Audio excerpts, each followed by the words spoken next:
அஸ்ஸலாமு அலைக்கும் வரஹ்மத்துல்லாஹி வபரகாத்துஹு. ஒரு விவசாயியை பார்ப்போம். அவர் வண்டியில் மாடை பூட்டுவார். அவர் தான் செய்வார்.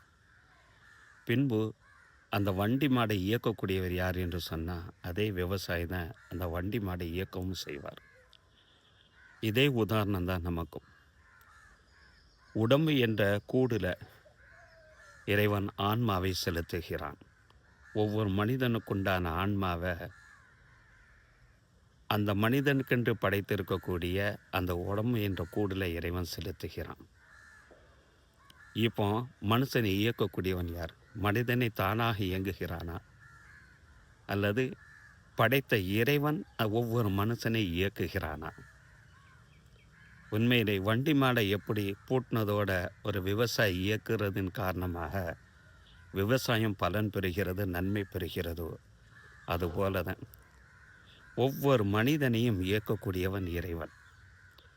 இந்த இந்த விஷயத்தில் உறுதியாக இருக்கக்கூடிய அந்த நபர் நேர்வழி பெற்றுவிட்டார் என்று இறைவன் சூரத்துல் ஆல இம்ரான் 101வது வசனத்தில் சொல்கிறான்.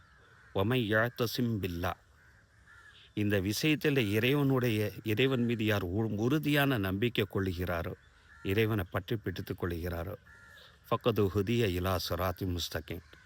நிச்சயமாக அவர் தெளிவான நேர்வழியின் பக்கம் செலுத்தப்பட்டு விட்டார் என்று இறைவன் சூரத்துல் ஆல இம்ரானில் இவ்வாறு சொல்கிறான்.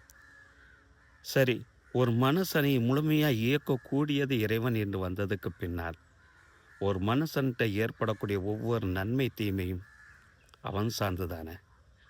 நபித்தோழர் ஜாபிர் பின் அப்துல்லா ரலியல்லாஹு அன்ஹு அவர்கள் அறிவிப்பாங்க, லா யுக்மீன் அஹதுக்கும் ஹத்தா யுக்மீன பில் கதிரி ஹைரிஹி வ ஷர்ரிஹி மின் அல்லாஹி தாலா. உங்களில் ஒரு நபரும் பரிபூர்ணமான உண்மையான முஸ்லீமாக ஆக முடியாது, இறை நம்பிக்கையாளனாக ஆக முடியாது. எதுவரை தெரியுமா? நம்மளுக்கு ஏற்படக்கூடிய ஒவ்வொரு நன்மை தீன்மையும் இறைவனுடைய புறத்தில் இருந்து தான் நடக்கிறது என்று முழுமையாக நம்பாத வர நான் பரிபூர்ணமான உண்மையான இறை நம்பிக்கையாளனாக ஆக முடியாது. எந்த அளவுக்கு என்று சொன்னால், இந்த உலகத்தில் இருக்கக்கூடிய அந்த காலகட்டங்களில் இந்த மனிதனுக்கு இதுக்கு கிடைக்கும் என்று இறைவன் எழுதி வைத்து விட்டான் என்று சொன்னால் நிச்சயமாக அது ஒரு காலம் என்னை விட்டு தப்பி விடாது என்ற நம்பிக்கை கொள்ள வேண்டும்.